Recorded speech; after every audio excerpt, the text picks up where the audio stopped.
Sir నా పేరు సుమన్, నెల్లూరు జిల్లా బుచ్చిరెడ్డిపాలెం, బయలుదేరిపాలెం.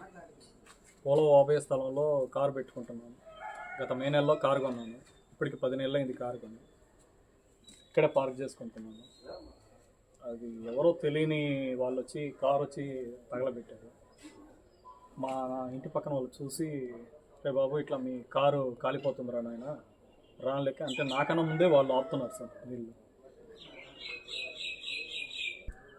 మీకేమైనా అనుమానం ఉంది ఎవరి మీద? అనుమానం అంటే ఉంది, కానీ వాళ్ళ కాదా అని నేను కరెక్ట్గా చెప్పలేను. మనం ఏం చూడలేదు. ఎన్ని గంటలప్పుడు జరిగింది యాక్సిడెంట్? సుమారు 3:20, 3:30 మధ్యన వాళ్ళు నన్ను వచ్చి లేపారు. ఫస్ట్ చూసింది ఎవరు? ఫస్ట్ చూసింది వచ్చి పేరు ఐడియా లేదు. ఇక్కడే మన ఇంటికాడ దగ్గర వాళ్ళే చూశారు. చూసి నన్ను నిద్ర